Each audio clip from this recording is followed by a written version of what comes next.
پورا سورہ مبارک حمد انداز دعا ہے نا. بندے کو اللہ سبحانہ و تعالیٰ نے دعا تعلیم فرمائی ہے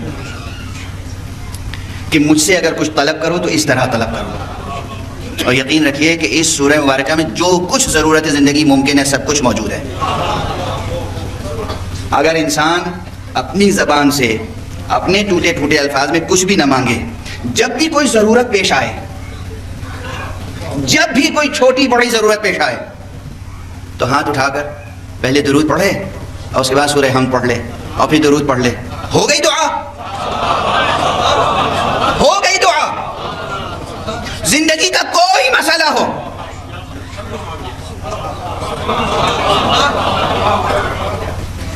اسے نوٹ کر لیں، ضمیر پر، ذہن پر، قلب پر لکھ لیں. زندگی کا کوئی مسئلہ ہو، پہلے درود پڑھیں، بعد میں درود پڑھیں اور درمیان میں ہاتھ اٹھا کر سورہ الحمد پڑھ لیں. ہو گئی دعا. اسی کے الفاظ میں اس کی بارگاہ میں درخواست پیش ہو گئی. یہ درخواست رد نہیں ہو سکتی. دعا میں کیا کیا ہوتا ہے؟ ہم لوگ جب مانگتے ہیں دعا تو کیا کیا کرتے ہیں؟ اللہ کی حمد کرتے ہیں، توبہ کرتے ہیں، استغفار کرتے ہیں، اور اس کے بعد اپنی عاجزی ظاہر کرتے ہیں کہ تیرے علاوہ کوئی سہارا نہیں ہے، اور اس کے بعد ایسے وسیلے پکڑتے ہیں جن کے واسطے سے دعا قبول ہو جائے. یا اللہ رسول اللہ کا واسطہ، یا اللہ مولا علی کا واسطہ، یا اللہ امام حسن کا واسطہ، امام حسین کا واسطہ، یا اللہ بی بی زہرا کا واسطہ، چہاردہ معصومین کا واسطہ، یہ شہداء کا واسطہ. یہ سب درست ہے، طریقہ درست ہے. تفصیل سے کہو تو یہ سب کہتے چلے جاؤ.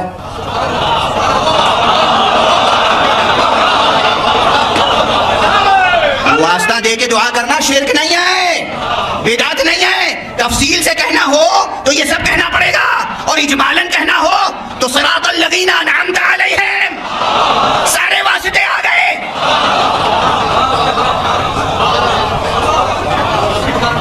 یہ انعمت علیہم کس کا واسطہ ہے؟ انبیاء الہی کا واسطہ، اوصیاء کا واسطہ، ائمہ کا واسطہ، اللہ کے معصوم بندوں کا واسطہ. اور ان تمام میں آدم سے لے کے خاتم تک سب ہیں، مگر مصداق اکمل و آدم کون ہے؟ وہ جو عصمت کبریٰ کے درجے پہ فائز ہیں، وہ جن کے دامن عصمت تک غبار تر کے اولا بھی نہیں پہنچا ہے. وہ محمد اور آل محمد علیہ الصلوۃ. تو سورہ مبارک حمد دعا ہے اور تعلیم حق ہے. حق سبحانہ و تعالیٰ نے تعلیم فرمائی ہے دعا، اس طرح ہم سے دعا کرو. اس لیے بسم اللہ میں بھی جو متعلق ہے وہ استعینو ہے، یعنی میں مدد چاہتا ہوں اللہ رحمان الرحیم کے نام سے، ہے نا، مدد چاہتا ہوں. سورہ مبارکہ کوثر دعا نہیں ہے.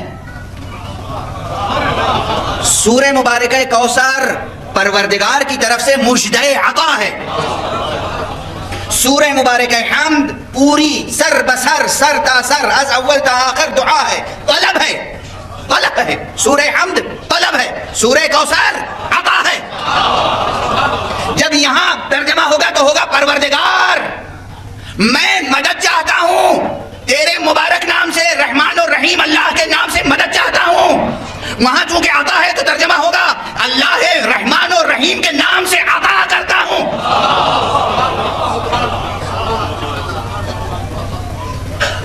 یہ تعلق ہے بسم اللہ کا سورہ سے. اس کے بعد دوسرا، اب جب میں اپنے اسلوب میں عرض کرتا ہوں تو جو ادبی ذوق خصوصیت سے رکھتے ہیں ان کے لیے کہتا ہوں. یہ جملہ بھی یاد ہوگا آپ حضرات کو، بہت بار کہا ہے، بلکہ اس پہ بحث بھی ہوئی ہے. اپنوں میں سے بعض حضرات اٹھ گئے، انہوں نے کہا کہ صاحب یہ کیسے باور کیا جا سکتا ہے، لیکن حقیقت ہے. میں نے عرض کیا تھا کہ پورا قرآن مجید از اول تا آخر قصیدہ محمد و آل محمد. اور اس وقت کہوں کہ یہ دیوان وحی الہی مجموعہ قصائد ہے، جس میں یہ قصیدہ، البتہ اس سب کو سمجھنے کے لیے ذوق سخن چاہیے. اگر کسی کی سمجھ میں نہ آئے تو میں دست عدد جوڑ کے بس یہی کہوں گا کہ سخن شناس نہیں دل برا خطا انجاز، اور کچھ نہیں کہہ سکتا. سورہ مبارکہ کوثر کو میں کہتا ہوں کہ یہ نعتیہ قصیدہ ہے. یہ وہ بھرپور نعت ہے جو اللہ نے رسول اللہ کے لیے لکھی ہے.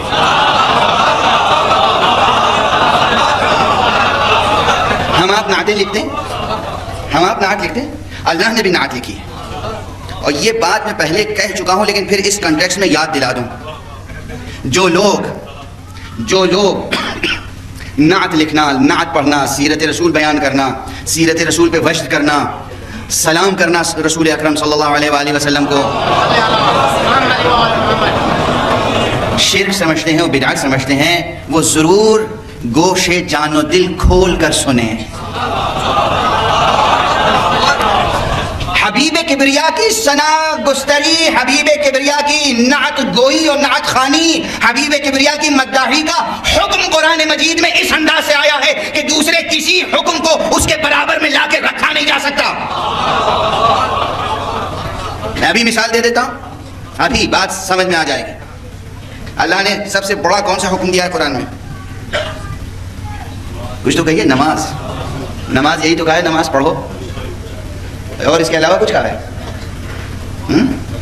یہی تو فرمایا نماز پڑھو. اقیم الصلاۃ، نماز قائم کرو. آتوا الزکات، زکات دو. کتب علیکم الصیام، تمہارے اوپر روزہ واجب قرار دیا گیا. حج کرو جب استطاعت حاصل ہو جائے. جتنے واجبات ہیں سب میں ہے تم کرو تم کرو تم کرو. ایک ایسا عمل ہے جس کے لیے بڑے اہتمام سے کہا میں یہ کام کرتا ہوں، میرے ملائکہ کرتے ہیں، تم بھی کرو.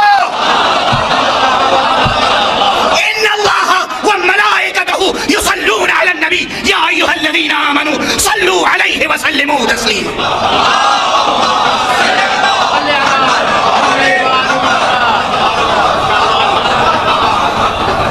کوئی دوسرا حکم اس انداز سے دکھا دیجیے قرآن میں،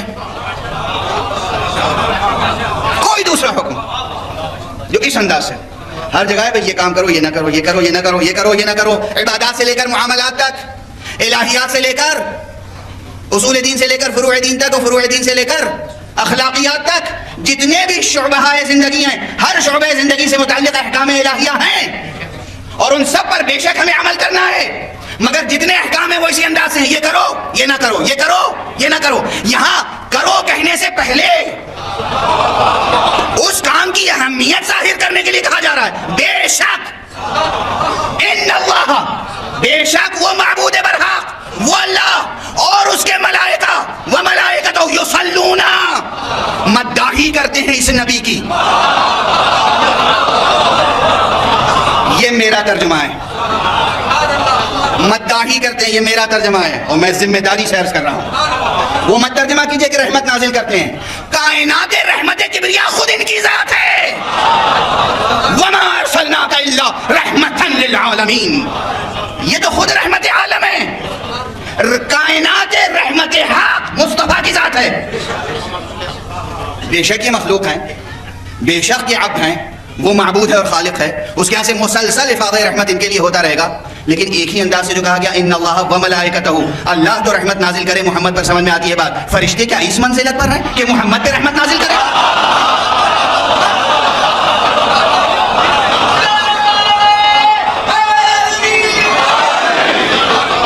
فرشتے، ارے فرشتوں اور ملائکہ کی حیثیت کیا ہے؟ وہ اور کوئی مکتب فکر ہوگا جو ملائکہ کو پیغمبر سے افضل سمجھتا ہو؟ ملائکہ خدمت گزار مصطفیٰ ہیں. ملائکہ کی آبرو اسی میں ہے کہ ان کے در کی غبار روبی کرتے رہے. در محمد مصطفیٰ کی خاک چہرے ملائکہ نور ہے. ان کے در کی خاک ان کے چہرے کا نور ہے. یہ کوئی مبالغہ نہیں ہے، کوئی مبالغہ نہیں ہے. جواب دینے کا حوصلہ رکھتا ہوں، کوئی اعتراض کر کے تو دیکھے. میں مناظرہ کیا نہیں کرتا، اس کے یہ معنی نہیں کہ آتا نہیں ہے.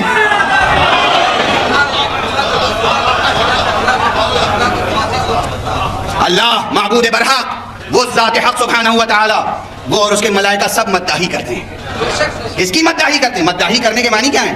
تعریف کرنا، حسن ثنا، نعت بیان کرنا، یعنی صفت بیان کرنا، خوبی بیان کرنا. دیکھو قرآن مجید گواہ ہے کہ اس نے کہاں کہاں خوبی بیان کی.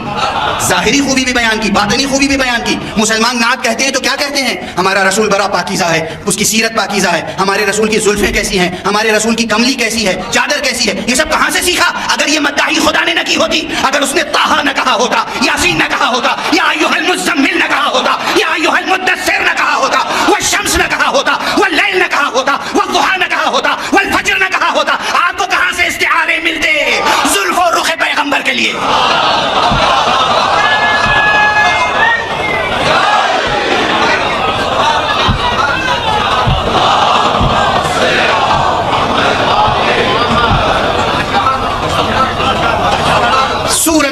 پیغمبر، سیرت پیغمبر، ظاہر پیغمبر، باطن پیغمبر، جلال پیغمبر، جمال پیغمبر، سب چیز کی تعریف خدا نے قرآن مجید میں کی ہے، اور کر کے دکھایا اور اعلان کیا، دیکھو میں یہ کام کر رہا ہوں۔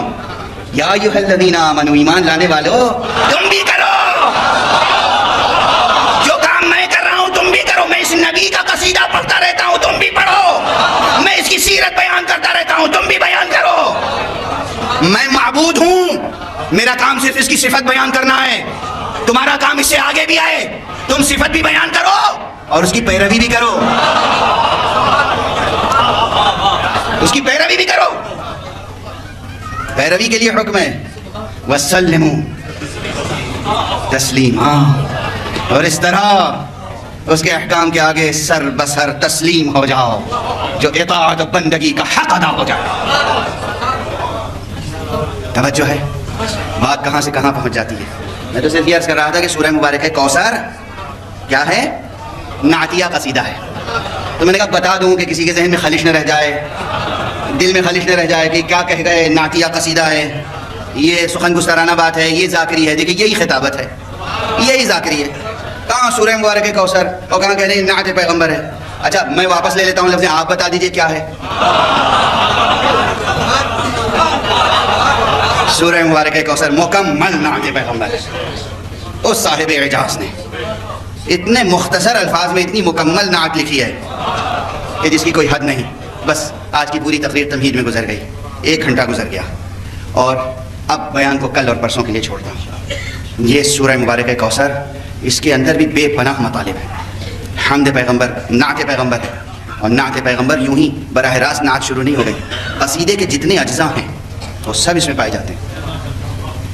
لاہور میں گفتگو ہو رہی ہے، لاہور اردو زبان کا مرکز رہا ہے، لاہور اردو زبان کا ایک مستقل دبستان ہے، لاہور کا ایک اسکول ہے، اس لیے یہاں یہ بات عوام و خواص سب جانتے ہیں کہ کلاسیکی قصیدے کی شان کیا ہوتی ہے۔